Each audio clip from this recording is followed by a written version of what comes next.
Hi, this is Brittney, and welcome to the Reclusive Blogger Interviews.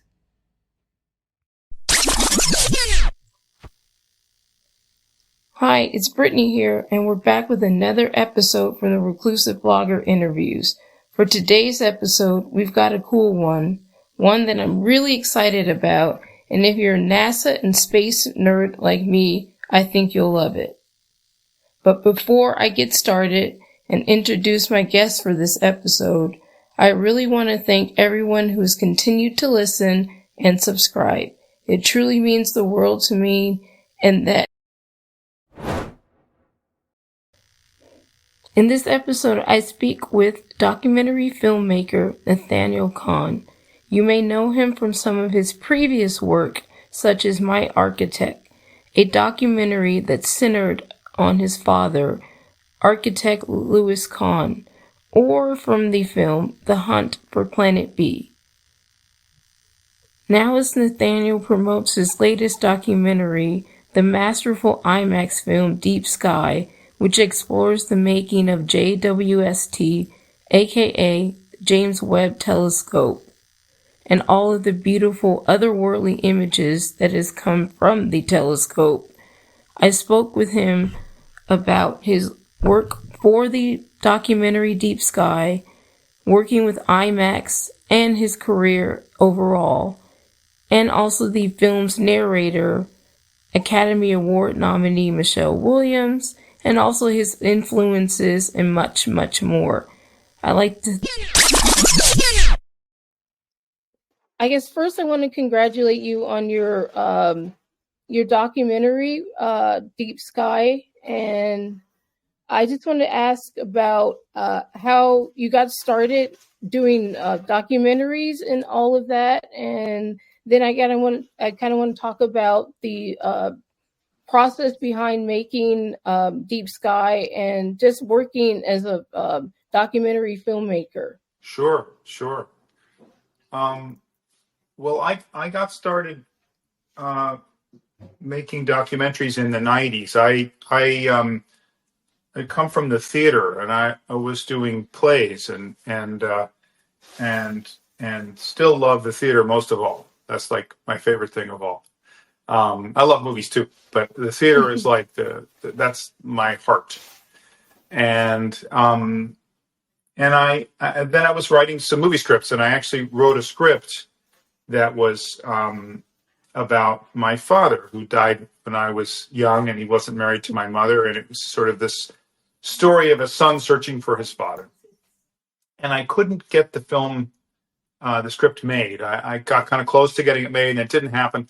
And sort of out of desperation, I had worked in some documentaries before and liked the form very much because I like people. I like meeting people and talking to people. So I thought, well, since I can't get this feature film made that's kind of about a son searching for his father, why don't I just make a documentary out of this? And so the moment I started interviewing people and going to meet people who had known my father, because I don't know if you've seen my film, My Architect, but because I was sort of a hidden child and, my parents weren't married, there were a lot of secrets. And so there were many people, I really didn't know much about the people who knew my father, didn't know much about my father's world. So the moment I went with a camera and began to sort of meet people who had known him and encounter his buildings, not just as an observer, but as someone going to photograph them and trying to sort of record my reactions to them and meeting people who had built them with him, suddenly this sort of torrent of emotion and feeling and information and revelation and, sort of shining light in dark corners, of my own psyche began to sort of happen just almost automatically. And I realized that the documentary was the right form for this investigation of who this man was, who was my father. So I almost came to documentary sort of sideways. It wasn't my initial intention. But the moment I discovered it and discovered sort of the power of it, it just completely gripped me. And then, of course, that journey, that documentary journey became the film My Architect. And the film shares a lot of sort of characteristics of the other documentary films that I've made, which is that I tend to prefer making scenes rather than doing a lot of interviews and then totally sort of putting it together in the editing room based on what people said. My preferred way of structuring a film is to think of these encounters that I have with people as scenes.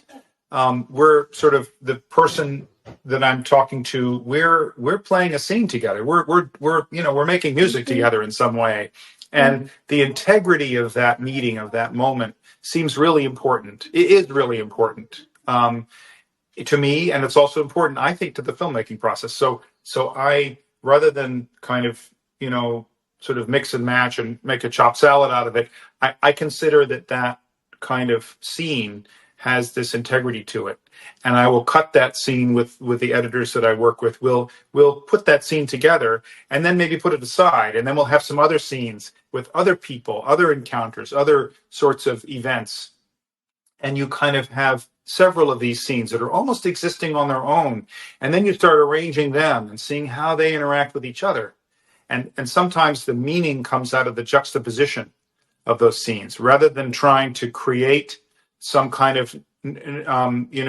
artificial narrative. It feels like there are these resonances between scenes, and you start putting scenes next to each other, and suddenly the form of the film starts to emerge. So from making My Architect, I think I discovered that the kind of documentary filmmaking that I like most, but I also discovered a way to sort of incorporate my sense of drama, my sense of dramatic narrative that comes more from fiction filmmaking, comes more from fiction filmmaking or from plays, from theater. So I came to documentaries a little bit from the side. But once I started making them, I just became, it is a form I love greatly. So, and I personally, I think its innovations are underappreciated. And how unusual documentaries are when they're really good. It's underappreciated. People tend to go for fiction filmmaking. I'm not exactly sure why. I mean, a movie's a movie. I think these divisions, in a way, are artificial. They say, "Oh, it's a documentary." Well, great documentary has all of the same sort of power and the same components that a great drama has, and the same.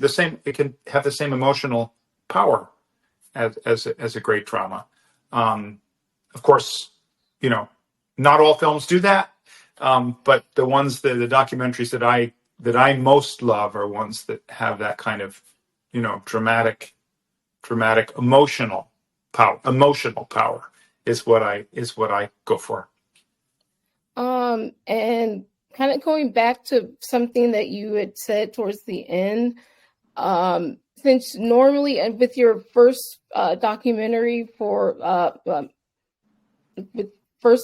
about your father, yes, since that was more about kind of going around and interviewing people, it was more personal. Yes. And seeing that your current one, I feel like it has more of a drama led. Do you feel like that it was kind of harder to start the process for this for Deep Sky than it was for your first documentary? That's a great question, and it was different in the sense that I had followed the making of JWST, the NASA telescope, for some time. So I had a fair amount of material, and I had a knowledge of the people who were sort of involved with it. And I made a film called The Hunt for Planet B, which was really about the dream of the telescope and really focused a lot on the scientists and on their personal stories, which is a little bit the way we've been discussing the way that I tend to make documentaries. They're really scenes with people. But but that film did not have any of the results. It didn't have any of these amazing images that had come back because we finished it before the telescope launched. So it was about the dream of building this telescope and the dream of understanding the cosmos and the dream of perhaps finding another habitable planet out there. But then these images started to come back, and they're so magnificent and so stunning and so vast.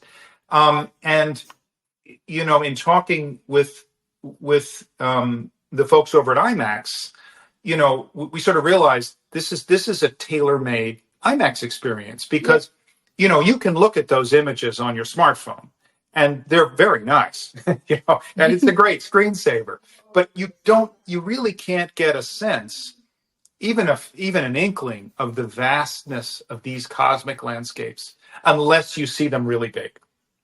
Even though, I mean, we say really big in Earth scale, it's puny, it's a grain of sand compared to what they really are. But it gives you a little bit of a feeling of being enveloped in them. You know, you're sort of you know, on the IMAX screen, you're in space. You're there with them. So the film Deep Sky is totally different from anything I've done before in the sense that it really is structured around those images.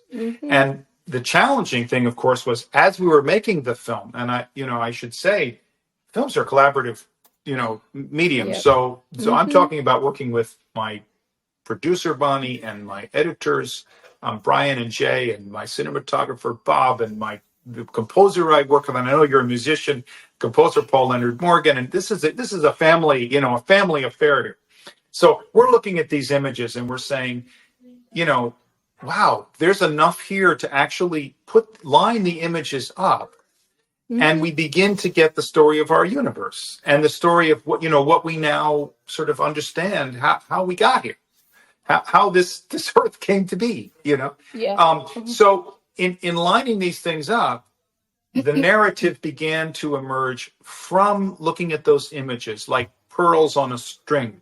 You sort of line them up and suddenly you realize, oh, we can talk about the beginnings of the universe here, and then we can talk about how stars form, and then we can talk about how planets form, and then we can talk about us and how we got here. So, you know, so that was happening. But one of the big challenges, as I was mentioning, is NASA kept dropping these awesome new images while we were making the film. So we had to find a way to work these things in. But luckily, the production process, and this is one of the great things about making documentaries. One of the terrifying things, and one of the great things is they tend to take longer. The production period tends to be longer. With a feature, you know, sometimes you shoot a feature in 4 weeks, which is kind of crazy, but people do it, or 5 weeks or 6 weeks, or occasionally, of course, you know, some of the greatest films took a very long time because they kept running out of money. But for the most part, documentaries take longer to put in the production time. So the nice thing about that was NASA kept dropping images and we kept finding places for them. So suddenly we began to have a narrative based on these images. And then, of course, it became clear to me there was really there was a story that was emerging, and I wanted a storyteller to tell that. I didn't want to have it be only the people who were involved with making it. I wanted another voice, a storyteller voice, and that's where the absolutely incredible Michelle Williams. That was another one of my questions was how did that collaboration happen? Because she really did kind of tie the entire project together, and so how did that happen? Your collaboration as with Michelle Williams and getting her as the narrator, because she really did bring life to your whole documentary. I completely agree, and she's the only actor that I wanted to do it. I didn't have anybody else in mind. I had only her in mind. And there is a quality in her acting, but in her voice, which has extraordinary humanity, extraordinary sensitivity, humanity, nuance, pathos. There is, her voice quality, it's very, very accessible. It feels like it is telling you a story. It's not lecturing you. It is right there with you. And so she brought this enormous humanity to the story, and we worked together to refine, the words and how the story would be told. And it was a wonderful collaboration. And recording the narration was my favorite part of the whole process, because I felt that the story, our universe story, was coming to life through the images in a new way.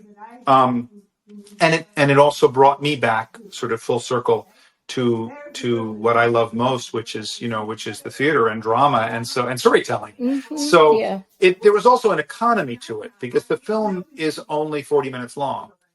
So it could easily be much longer, but at the same time, we wanted to make a film that could go in science centers where young people would come to see it, and the 40-minute length is the perfect length.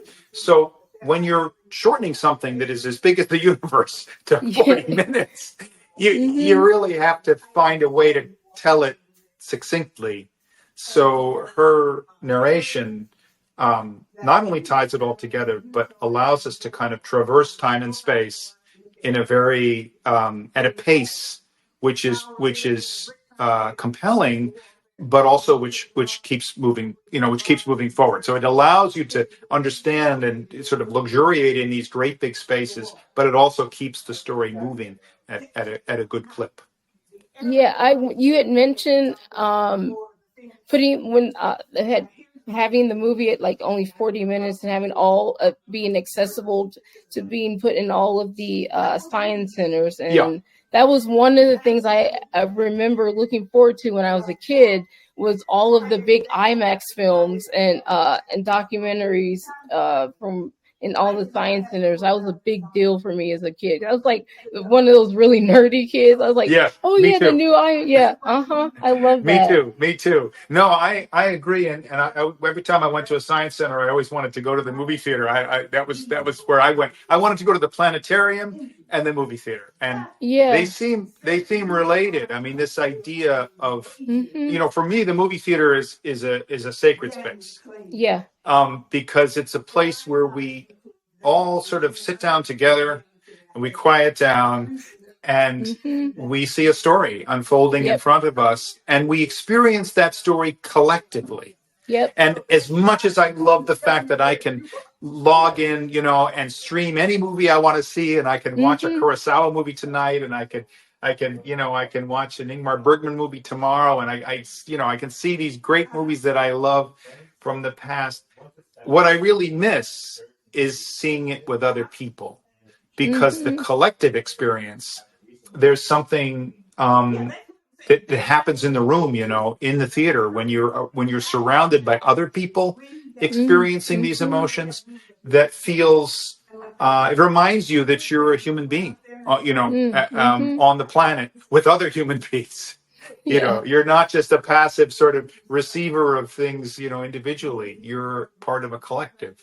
So, the IMAX theater is sort of the ultimate sort of, movie theater experience. But it's different. And actually, I wanted to. It's fun talking about creating making a film for IMAX, because it was very different from making a film for the theater normally.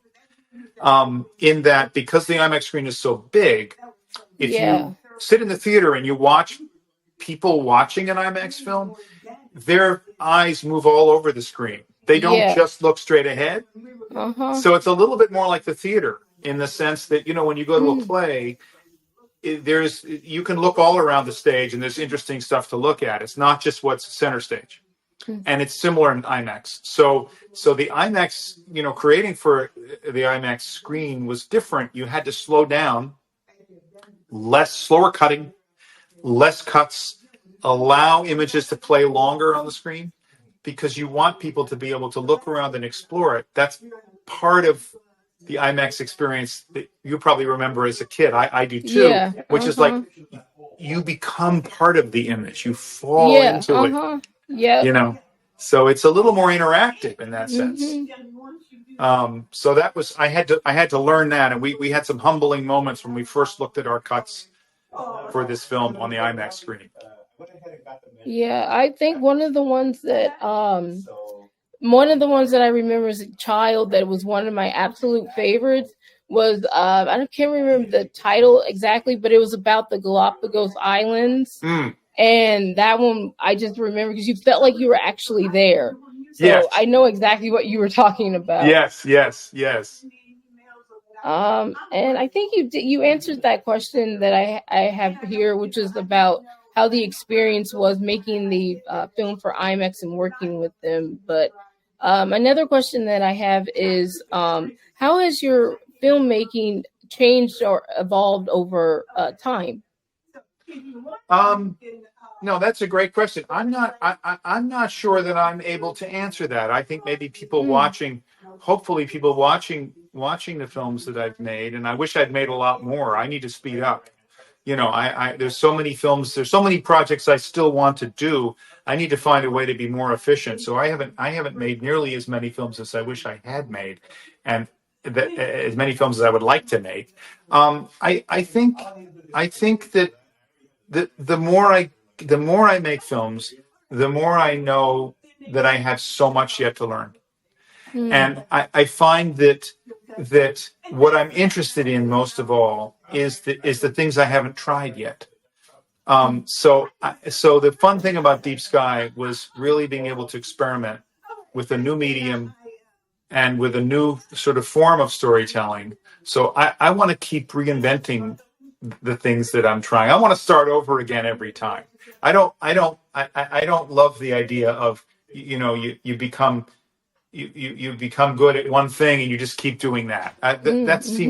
That seems dull to me and not exciting, and maybe not even courageous enough.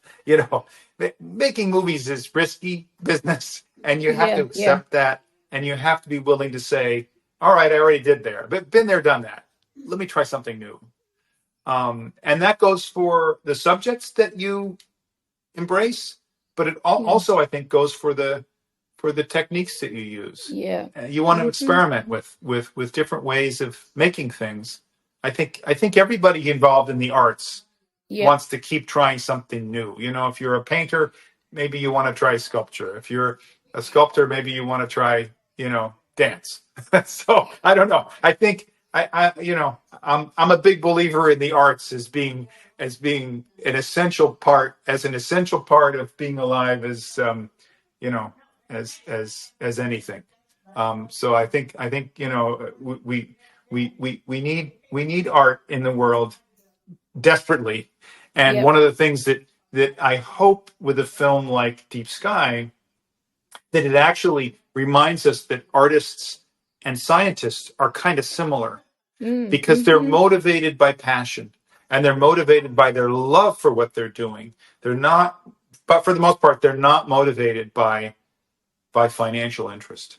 They're motivated by their heart, by their curiosity. Yep. And I love being around people like that. So making Deep Sky was a joyful experience for me. Actually, you answered my next question already. So that my next question you've answered. So, what is something that you learned about the JWST when researching and interviewing the people that worked on the project hands-on? Something I learned? You mean that I didn't? Something that you didn't already know? Yeah, that you didn't already know. Well, I think a little bit what I was sort of alluding to just now, which is that scientists and artists are actually closer than one might think.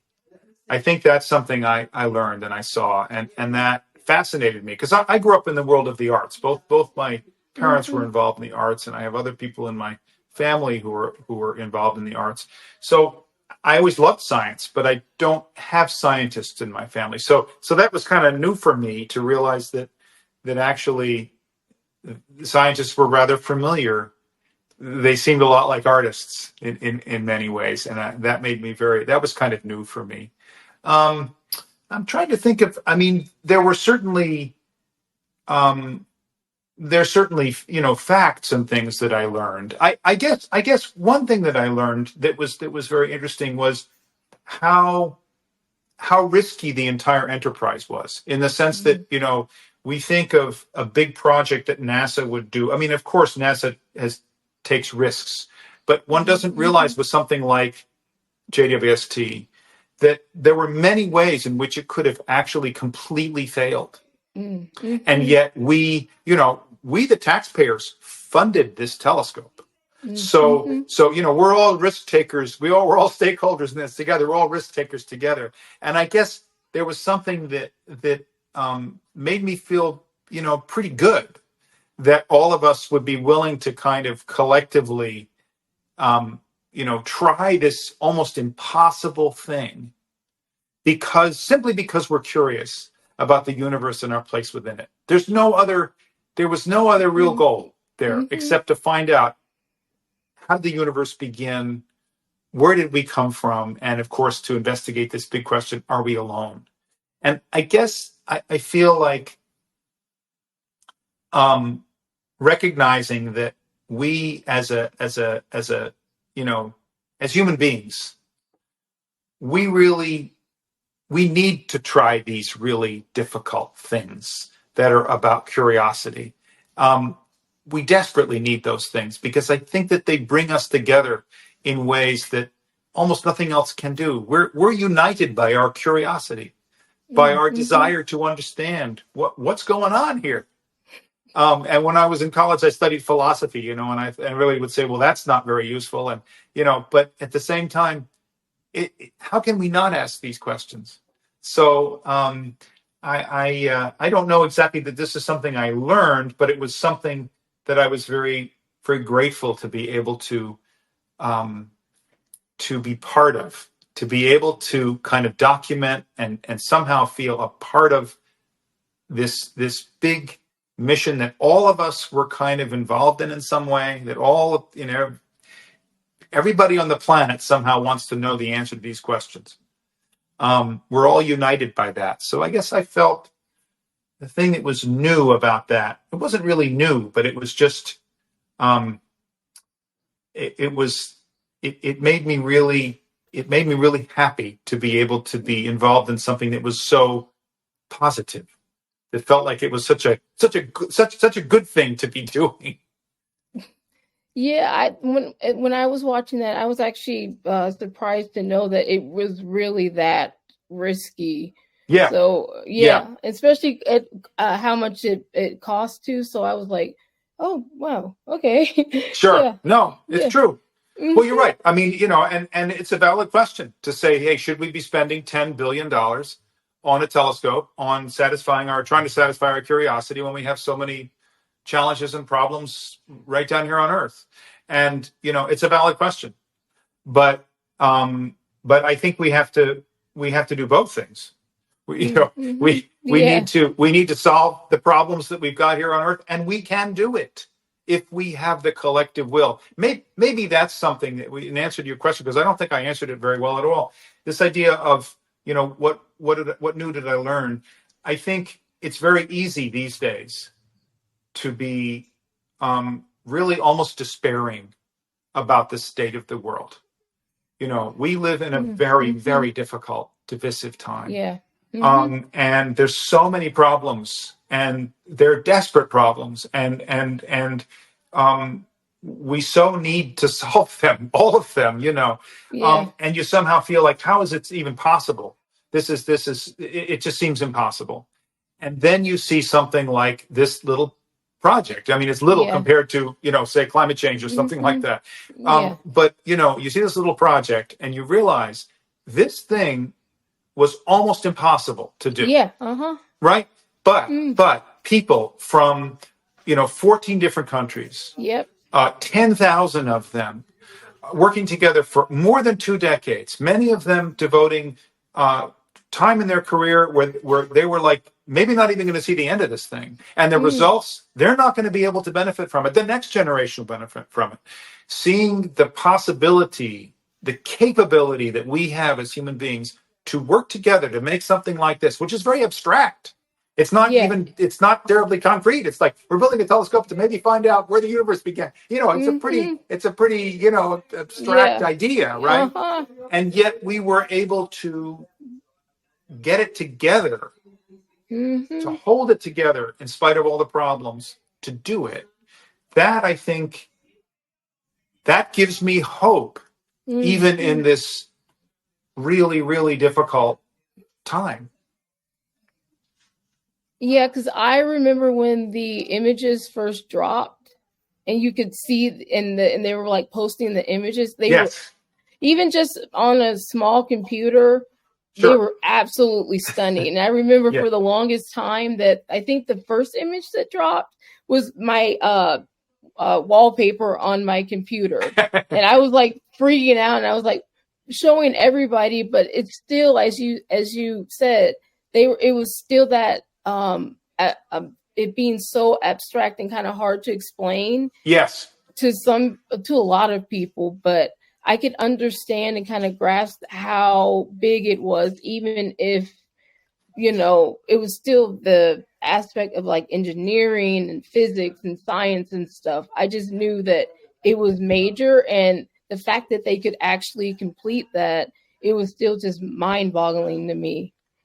Well, and you also mentioned something else there that I think is really profound and really, really, really interesting and captures my imagination, which is this idea that you see these images and you don't even really know what they are. And of course, the scientists will explain them, and you will come to understand them more intellectually, but they're really beyond our comprehension. They really are. I mean, they're certainly beyond our comprehension spatially. We're talking about, one of the images we feature is this place called the Cosmic Cliffs, which is 7,600 light years away. It takes 7,600 years for light traveling at 186,000 miles a second. It takes 7,600 years for that light to get to us, and that's like next door compared to the galaxies, right? That's and these cosmic, like these cliffs themselves, are many, many, many light years high.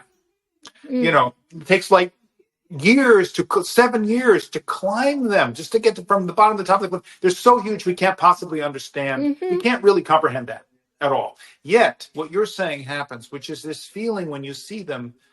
I kind of understand. I kind of get it. It's an emotional thing. It's like we somehow know. I think it's through our aesthetic sense. We find those images beautiful. Why are they beautiful? We've never seen them before. They're not composed by an artist. It's not a painting. It's not. You can't buy it. You can't possess it. It's not commodifiable. You can't buy it and sell it, which is a big problem for a lot of people. It's not a problem for any artist, but it's a problem for, not a problem for you and me, but for a lot of people, they want to buy and sell things all the time, right? But this is something which is just there. It's out there. And you respond to it emotionally. Why? What? What is it? And there's somehow in this question of why am I responding to this so deeply, there's something that puts us in touch with our deepest humanity. That all of us can appreciate that cosmic landscape that no human composed. It's just out there. So I think you've hit on something that for me is like this thing that maybe beats at the heart of the film, and I think that the narration a little bit gets at that, which is right. These kind of mysterious places. Yes, like how can that be out there, but it's out there, Exactly. And then also too, even though, also too, it's just a little bit of like, I don't know, like the unknown, and also a little eeriness is like, wow, what else is out there? Sure. Yeah, and she also kind of at the end, Michelle Williams, her ending narration was perfect. Because of the way she kind of pulled everything back together was that was brilliant. Yeah. She added the unknown, a little bit of eeriness. It was beautiful. It was great. Yeah. That was probably my favorite part.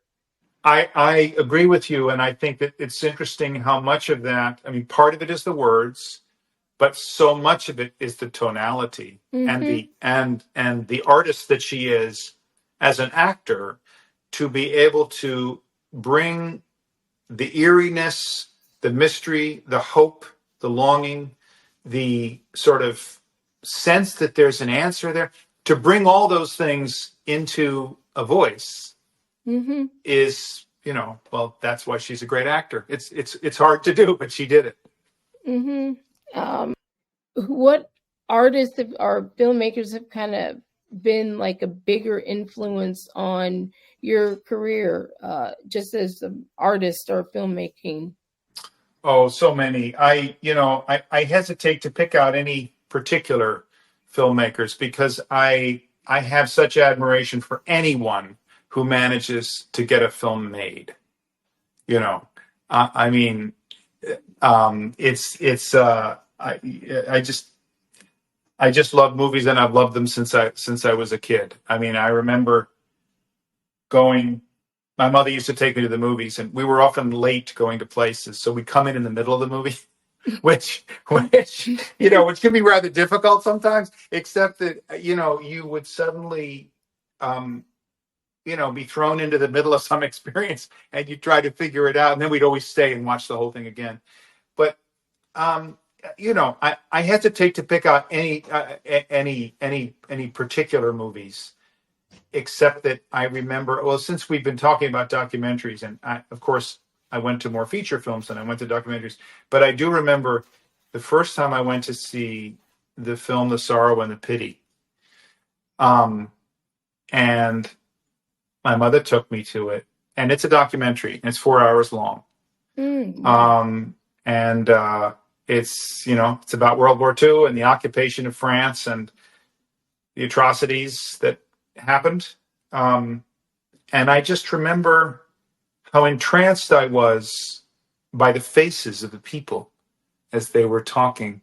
And I guess that was my first sort of experience with a documentary, and realizing that real people were sort of, when they're photographed, you're a photographer, so you know what I'm talking about, right? Immediately when you photograph someone, there's something that happens between the subject and the camera, which we don't tend to notice just oftentimes just with our eye.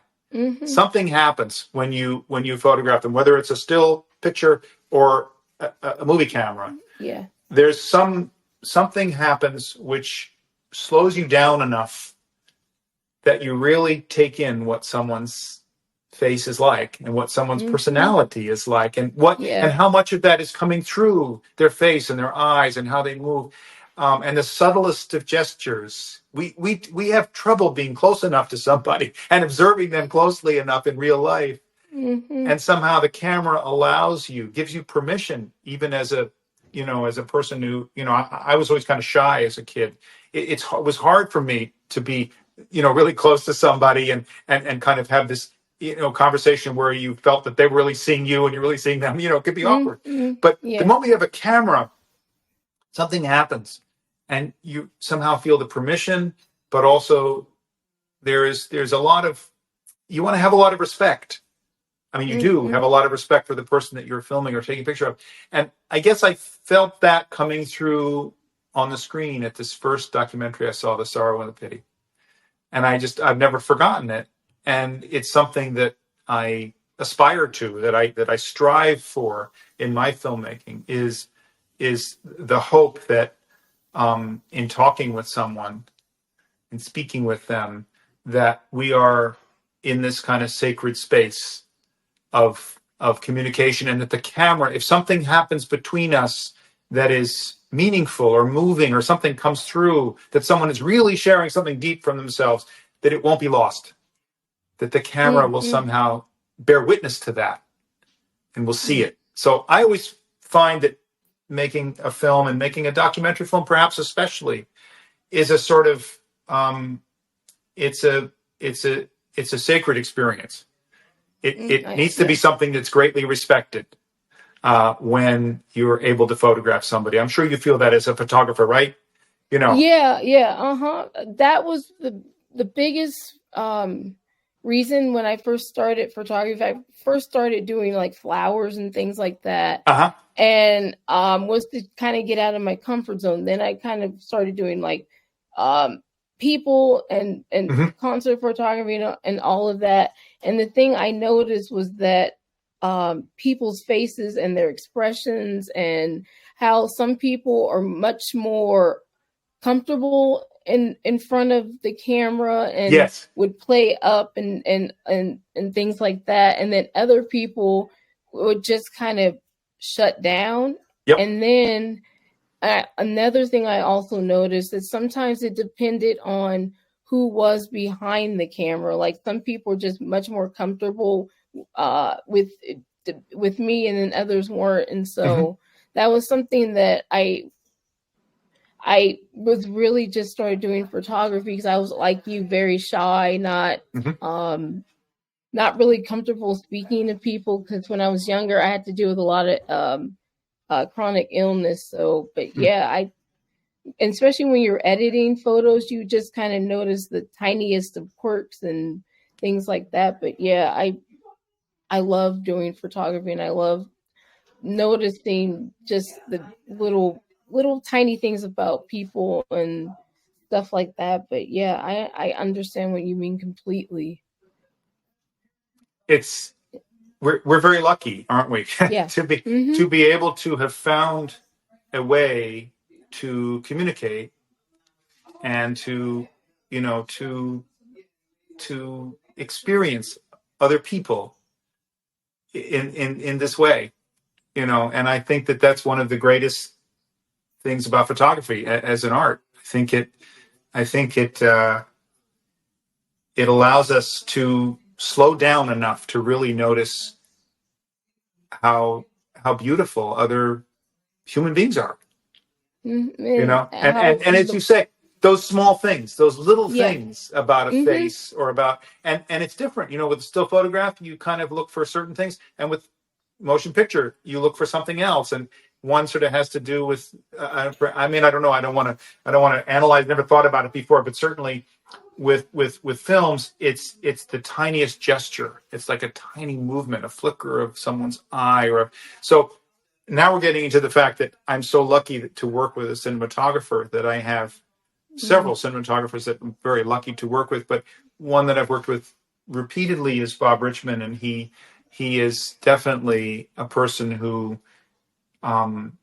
is deeply respectful of the person that we're filming. It's not an interview. It is some kind of, sacred encounter. And he's the one who taught me, which was maybe the greatest lesson I learned in making documentaries, was once you've sort of started a conversation or you've asked a question, just learn to be quiet. At the end of when someone has spoken, don't jump in with another question, and don't go down your list like so many people do. You just got, I got to ask you about this, and I got to ask you about that. It's not about the Q&A. It's not about the question and answer. It's about the sacred space that's created in this kind of combination of the camera and the person you're talking to and the person kind of asking questions.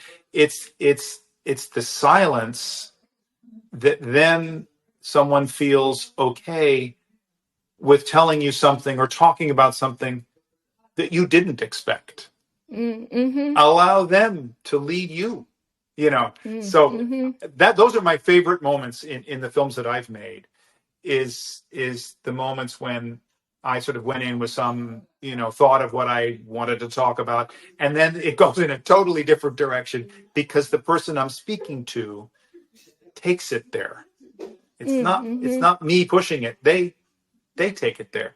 I think actors will tell you that too, that the most exciting thing about playing a scene is when the person you're playing the scene with goes somewhere you didn't expect, and it brings the best out of you. It brings out something new out of you. I mean, you must find that as a photographer in still photographs too. Because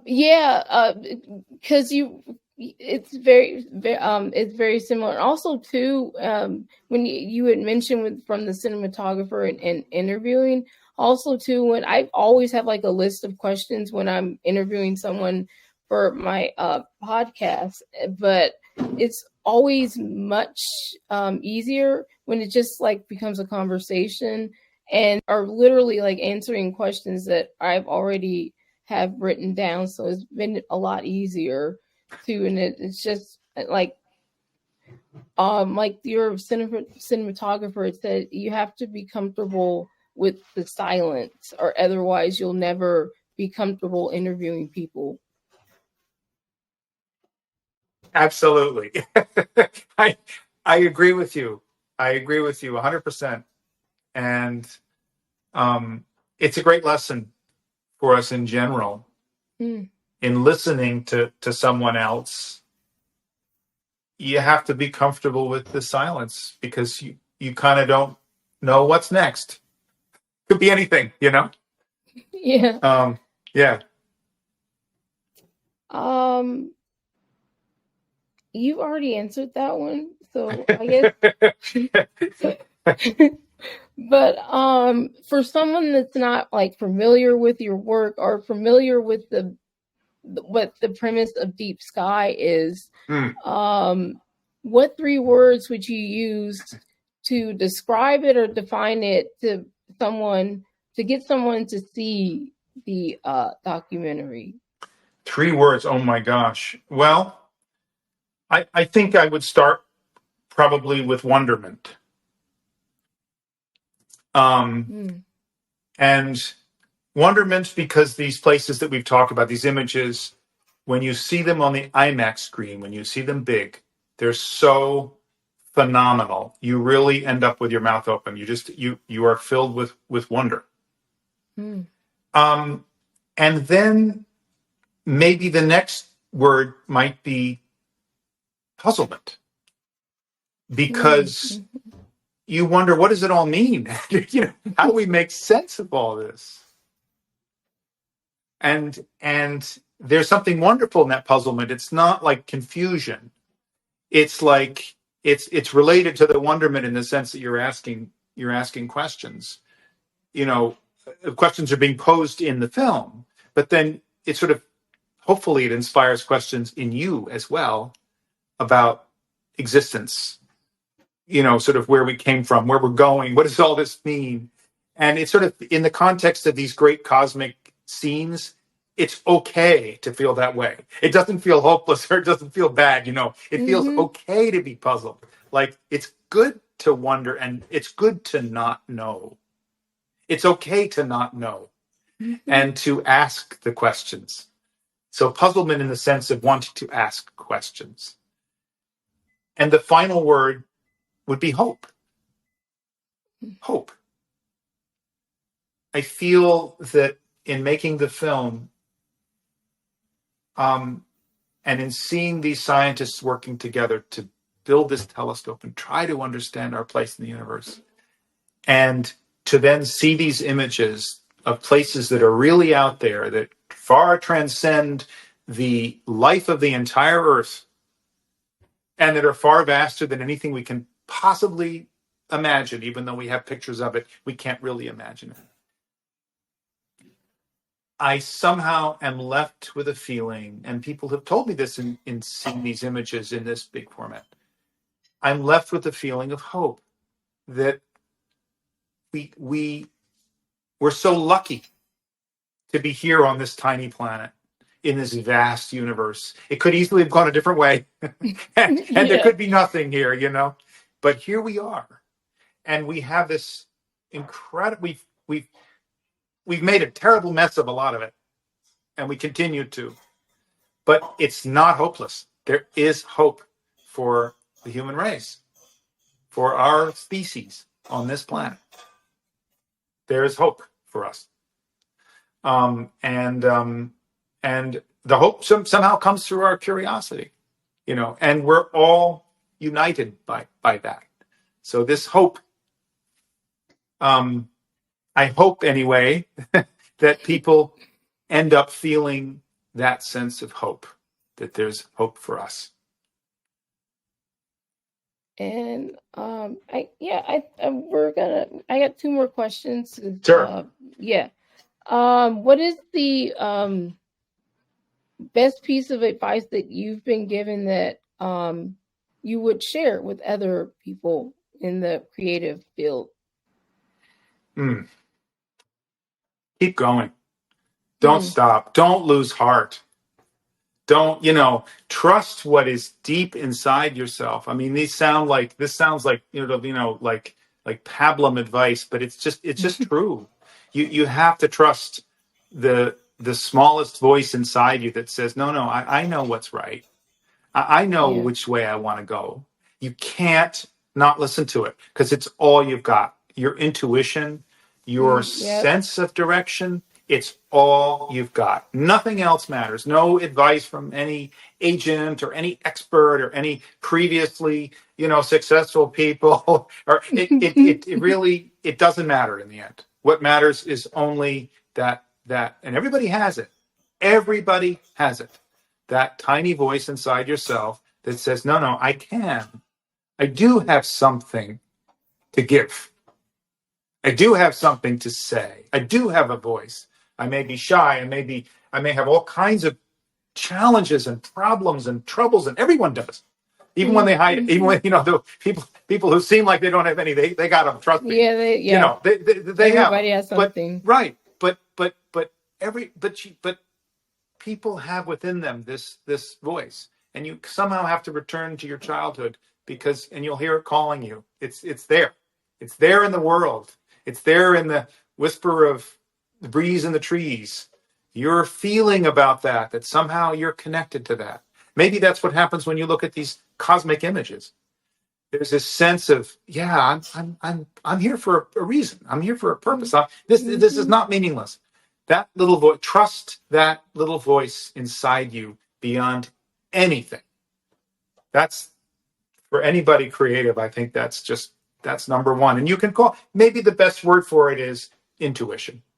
Trust your intuition. What you feel deep down is the way to go, is absolutely the way to go. Yeah, I think that's a lot of people have the hardest time with trusting their intuition. Yep. Because it's a weird feeling, and it almost is like, well, what is that? What because it's so many outside voices and outside things telling you that no, you're not good enough. No, you can't do that. You can't. It's just like it's so hard. But like literally every time I've done that, it's gone well for me. So, and it's the hardest thing to do, and you wouldn't believe that it is, but it literally is the hardest thing to do.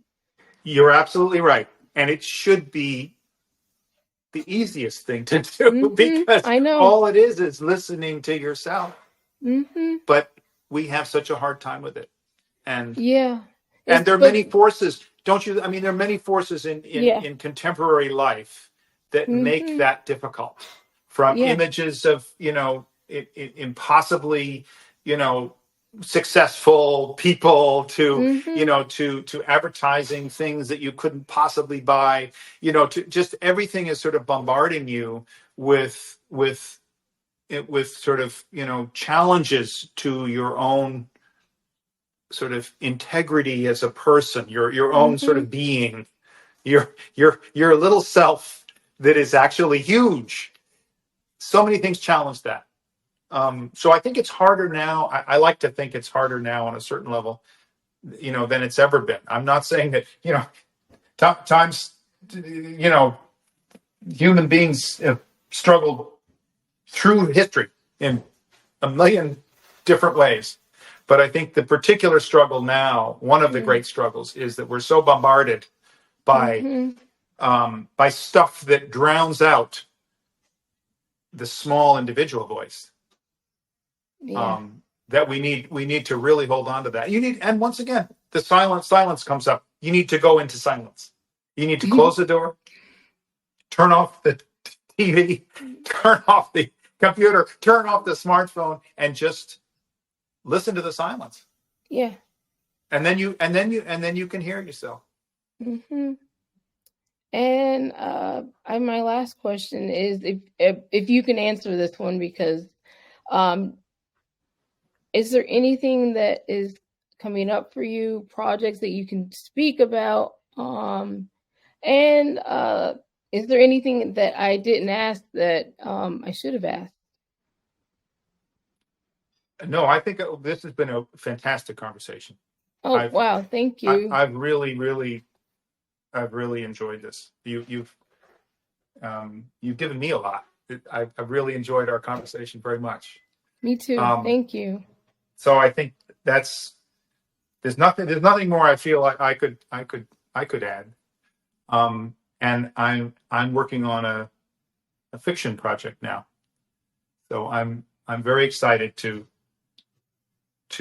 be working on a story, and making Deep Sky has helped me in that regard, because it was a different kind of filmmaking, a different kind of storytelling, and it whetted my appetite again for screenwriting.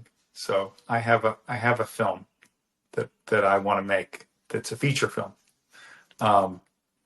So that's next. And that's all you can say? That's all I'm going to say for now. But we'll think again, I hope. Okay, that I would love that when it's time for your other project to come out. I'd love to speak with you again. I had a great time speaking with you, as we went on for longer than I was actually allowed, but thanks for staying longer. I had a really great time speaking with you, and loved your documentary. Thank you so much. I really enjoyed speaking with you, and let's speak again. Yeah, for sure. It was really nice meeting you, and have a great rest of your day and weekend. Thank you. You too. Bye. Bye. Hi, this is Brittney, and you have been listening to the Reclusive Blogger Interviews.